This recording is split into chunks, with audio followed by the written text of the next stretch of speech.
தற்போதைய செய்தியை பார்க்கிறோம். அதிமுகவை சேர்ந்த முன்னாள் அமைச்சர் KC வீரமணியின் வேட்புமனுவில் தவறான தகவல் இருந்ததாகவும் அது குறித்து தொடுக்கப்பட்டிருக்கக்கூடிய வழக்கில் தற்போது தேர்தல் ஆணையம் பதிலளித்திருக்கிறது. இது குறித்த கூடுதல் தகவல்களோடு நீதிமன்ற செய்தியாளர் மதன் இணைகிறார். அவரிடம் பேசலாம். மதன், இப்போ தேர்தல் ஆணையம் தரப்பிலிருந்து இந்த வழக்கு தொடர்பாக என்ன விஷயம் சொல்லப்பட்டிருக்கு?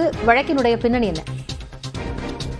கடந்த 2021ஆம் ஆண்டு நடந்த சட்டமன்ற தேர்தலில் திருப்பத்தூர் மாவட்டம் ஜோலார்பேட்டை தொகுதியில் அதிமுக சார்பில் அந்த கட்சியின் முன்னாள் அமைச்சர் KC வீரமணி போட்டியிட்டார். அவர் தாக்கல் செய்த அந்த வேட்புமனுவில் சொத்து உரிமைகளை குறைத்து தவறான தகவல் தெரிவித்ததாக வேலூரை சேர்ந்த தொழிலதிபர் ராமமூர்த்தி என்பவர் இந்திய தேர்தல் ஆணையத்தில் புகாரளித்தார். அதன் அடிப்படையில் திருப்பத்தூர் குற்றவியல் நடுவர் நீதிமன்றத்தில் KC வீரமணிக்கு எதிராக தேர்தல் ஆணையம் சார்பில் ஒரு வழக்கு தொடங்கப்பட்டது.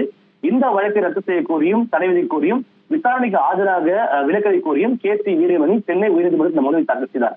இந்த மனுவை விசாரித்த நீதிபதி GK இளந்திரன் KC வீரமணி மீதான வழக்கின் விசாரணைக்கு ஏற்கனவே இடைக்கால தடை விதித்து உத்தரவிட்டார். அது மட்டுமில்லாமல் திருப்பத்தூர் நீதிமன்ற விசாரணைக்கு நேரில் ஆஜராகவும் விலக்களித்தும் உத்தரவிட்டிருந்தார். இந்த நிலையில்தான் இந்த வழக்கில் தற்போது ஜோலார்பேட்டை தொகுதி தேர்தல் அதிகாரி தரப்பில் ஒரு பதில் மனு தாக்கல் செய்யப்பட்டது.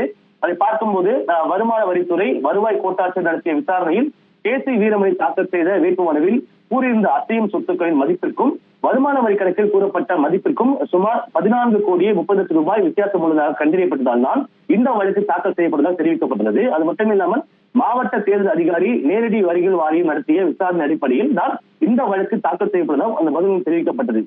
வேட்புமனுவில் தவறான தகவல் தெரிவிக்கப்பட்டிருந்தால் அது குறித்து புகார் மனு தாக்கல் செய்ய தொகுதி தேர்தல் அதிகாரிக்கு அதிக உள்ளதாகவும் தெரிவிக்கப்பட்டது. எனவே தன் மீதான அந்த வழக்கை ரத்து செய்ய கோரி KC வீரமணி தாக்கல் செய்த இந்த மனுவை தள்ளுபடி செய்ய வேண்டும் என்றும் அந்த பதில் தெரிவிக்கப்பட்டது. இந்த வழக்குதான் இன்று நீதிபதி வேல்முருகன் விசாரிக்க வந்தபோது தேர்தல் ஆணையத்தின் பதில் மனுவுக்கு விளக்கமளிக்க KC வீரமணி தரப்பில் அவகாசம் கோரினார்கள். இதைத் தொடர்ந்து இந்த வழக்கு விசாரணை மீண்டும் ஜூலை 18ஆம் தேதிக்கு தள்ளி வைக்கப்பட்டுள்ளது. நன்றி மதன், இது குறித்த விவரங்களை வழங்கியமைக்காக.